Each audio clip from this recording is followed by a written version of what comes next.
Welcome to our channel. నేను మీ నవీన్. ప్రస్తుతం మనతో ఎండి ఆయుర్వేద మహేష్ బాబు గారు ఉన్నారు. హాయ్ సార్, నమస్తే అండి. నమస్తే అండి. సార్, చాలా వరకు నరాల బలహీనత అనేది మనం చూస్తూ ఉంటామండి. సో ఏదైనా ఒక వస్తువుని పట్టుకున్నా కూడా గ్రిప్ లేకుండా చేతిలోంచి జారిపోతూ ఉంటాయి. అవునండి. సో లేదు, నేను పట్టుకున్నాను కానీ అది పడిపోయింది అని అంటూ ఉంటారు. సో ఏంటంటే ఎందుకు ఇది కారణం ఏంటి? అదేవిధంగా ఆయుర్వేదంలో దీనికి ఎట్లాంటి ట్రీట్మెంట్ ఉన్నాయి సార్? తప్పకుండా అండి. ఫస్ట్ మీరు అడిగినట్టుగా చాలామంది ఫేస్ చేస్తున్నారు ఈ మధ్య. ఏదైనా ఒక వస్తువు పట్టుకుంటే కరెక్ట్‌గా వాళ్ళకి గ్రిప్ అనేది ఉండట్లేదు. ఎస్. సో ఈ గ్రిప్ అనేది తగ్గుతూ ఉంటుంది అంటారు. సో ఈ గ్రిప్ అనేది ఎప్పుడైతే ఉందో అది నరాల సిస్టమ్‌కి సంబంధించింది. నర్వస్ సిస్టమ్‌కి సంబంధించిందనమాట. Yes, yes. సో అయితే ఈ నర్వస్ సిస్టమ్ వీక్ అయితేనే యూజువల్‌గా ఈ గ్రిప్ అనేది పోతూ ఉంటుంది. ఓకే. సో ఇది ఎక్కువగా రావడానికి కారణం ఏంటంటే స్టామినా అనేది తగ్గిపోవడం. ఓవరాల్‌గా body stamina. Total body. Body stamina తగ్గడం కూడా ఒక కారణం మెయిన్. ఓకే. అది ఏదైనా ఇన్ఫెక్షన్ చేత కావచ్చు.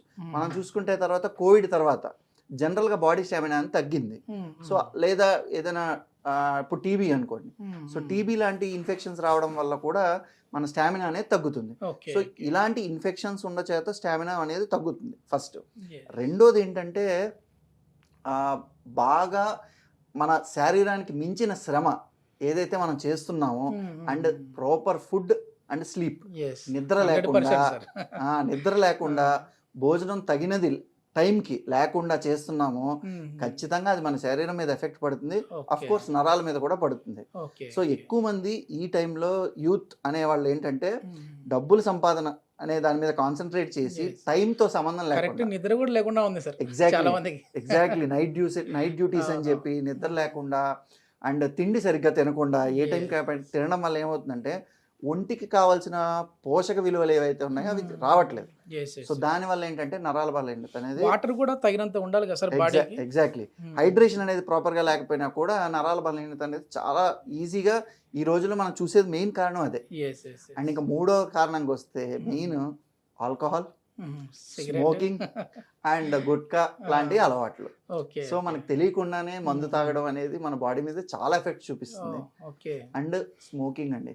ఇదేంటంటే అందరూ స్మోకింగ్ అంటే లంగ్స్ ఒకటే కదా అనుకుంటారు, అవును. కానీ లంగ్స్ కాదు, నరాలని చాలా వీక్ చేస్తుంది. అవునా? స్మోకింగ్ కి నరాలకి ఏం సార్? ఏముంటుందంటే మనం అది తీసుకుంటాము, తీసుకున్న తర్వాత ఏమవుతుందంటే మనం ఆలోచించేది అంటే పొగ వరకు దీనికి వెళ్ళే ఉంది. కానీ ఒక్కసారి మన లంగ్స్లోకి వెళ్ళిన తర్వాత ఆ సిస్టమ్ అంతా ఎలా ఉంటుందంటే లంగ్స్ నుంచి వెళ్ళే రక్తము మొత్తం ఒళ్ళంతా కూడా ప్రసరిస్తుంది. దానివల్ల ఏమవుతుందంటే దాంట్లో ఉండే ఒక కెమికల్స్ ఏమైనా ఉంటాయో అవన్నీ బ్లడ్ సర్క్యులేషన్లో కలిసి మొత్తం బాడీ అంతా వ్యాపిస్తాయి. నికోటిన్ కలవకూడదు అసలు. బ్లడ్ ఎటువంటి టాక్సిన్ ఎలిమెంట్ కలిసినా అది ఎఫెక్ట్ లోపల ఉన్న అన్నిటి మీద పడుతుంది. అంటే నరాలు, కండరాలు, ఇంకా ఏ దేని మీదైనా పడుతుంది అనమాట. సో ఈ విధంగా కొన్ని రోజుల తర్వాత నరాల బలహీనత అనేది వస్తుంది. అందుకే మీరు చూడొచ్చు షేకింగ్ లాంటివి కూడా ఈజీగా షివరింగ్ కూడా ఉంటుంది. సో స్మోకింగ్ వాళ్ళల్లో కూడా ఉంటుంది. ఇంకా ఈ మధ్య గుట్కా, కైని లాంటి అలవాట్లు ఉన్న వాళ్ళల్లో కూడా మనం చూస్తూ ఉంటాం. అంటే వీటి వల్ల మనం యూజువల్గా చూసేది ఏంటి, క్యాన్సర్స్, ఓరల్ క్యాన్సర్స్ అవన్నీ ఉంటాయి. కానీ నరాల సిస్టమ్ మీద కూడా, నర్వస్ సిస్టమ్ మీద కూడా చాలా ఎఫెక్ట్ అనేది చూపిస్తుంది. సో ఇవి ముఖ్యంగా కారణాలు.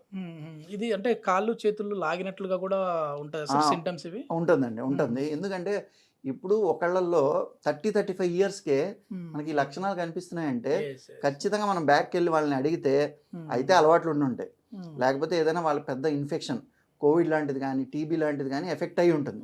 అంటే చాలా రోజులు ట్రీట్మెంట్ తీసుకుని దాని నుంచి ఇంకా తేరుకోరు అనమాట. సో అలాంటి టైంలో కూడా ఉంటుంది. ఆఫ్టర్ కోవిడ్ చూస్తున్నాం సార్ చాలా మందిలో నరాల బలహీనత కావచ్చు, చాలా ఎక్కువైందండి.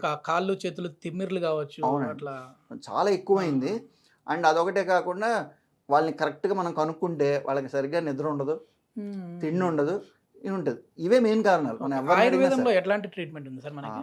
సో ఆయుర్వేదంలో ఏంటంటే ఈ నరాలని ఫస్ట్ బలపరిచేందుకు, ఉత్తేజపరిచేందుకు చాలా చక్కటి ఔషధాలు ఉన్నాయి.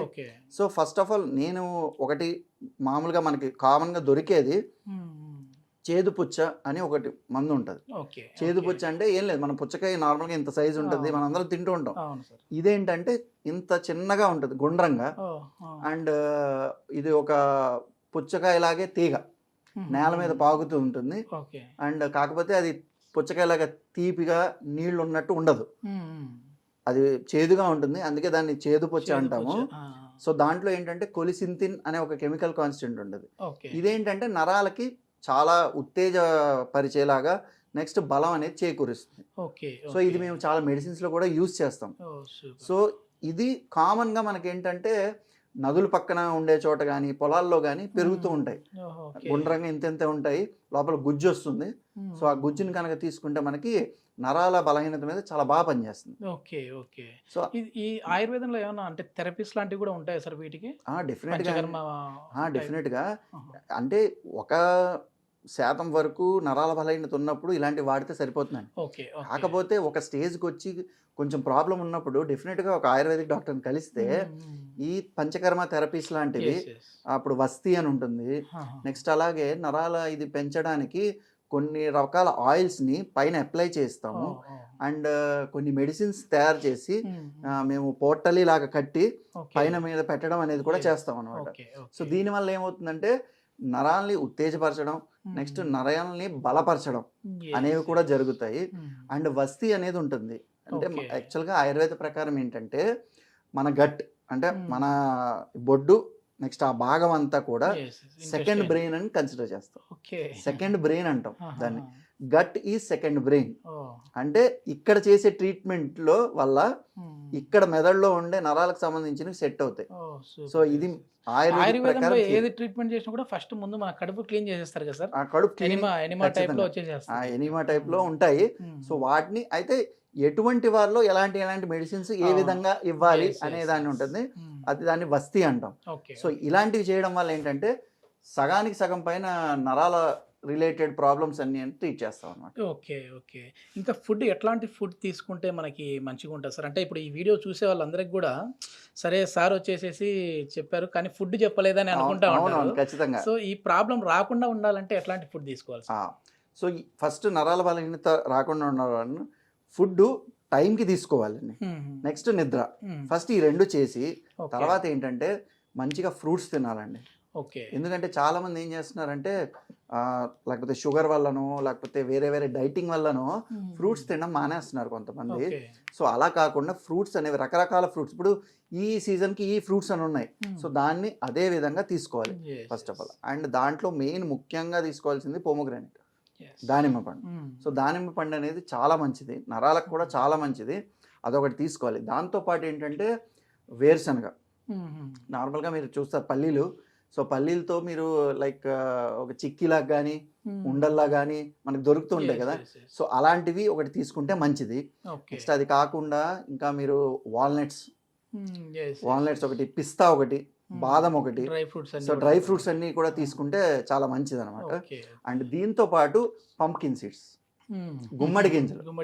సో ఈ గుమ్మడి గింజలు అనేది కూడా మనం ఏంటంటే జస్ట్ ఇన్ని కొంచెం పొద్దున్న సాయంత్రం మనం అలా నోట్లో జస్ట్ ఏముంది సోంపు వేసుకున్నట్టు అది వేసుకుంటే మనకు సరిపోతుంది అనమాట. సో చాలా ఇంపార్టెన్స్ ఉంది కదా సార్ గుమ్మడి గింజలకి. ఆయుర్వేదం ప్రతి డాక్టర్ కూడా చెప్తా ఉంటారు చాలా ఇంపార్టెన్స్ ఉందండి. మోకాల నొప్పులు కూడా రాకుండా పనికి వస్తుంది. నెక్స్ట్ మనకి యూరినరీ బ్లాడర్ రిలేటెడ్ అంటే కొంతమందిలో పట్టు వదిలేస్తూ ఉంటది బ్లాడర్ అనేది, అంటే తెలియకుండా అయిపోవడం అనేది. అలాంటి దాంట్లో కూడా ఇది చాలా బాగా పనిచేస్తుంది. సో దానికి చాలా లాభాలు ఉన్నాయండి. అందుకే ఏంటంటే అది కూడా చూడండి మీరు, ఆ బ్లాడర్ వదిలేయడం కూడా నరాలకు సంబంధించింది. సో ఈ విధంగా మనం చూసుకుంటే ఈ పంప్కిన్ సీడ్స్ అనేది నరాల మీద చాలా మంచి చక్కటి ఎఫెక్ట్ అనేది చూపిస్తుంది. సో ఇలాంటివి మనం ఫుడ్స్ లో హ్యాబిట్స్ తీసుకుంటే సరిపోతుంది. ఈ ప్రాబ్లమ్స్ అన్ని రాకుండా ఉండాలంటే ముందు మన ఫుడ్ హ్యాబిట్స్ మార్చుకుంటే సగం ప్రాబ్లమ్స్ సాల్వ్ అయిపోతాయి.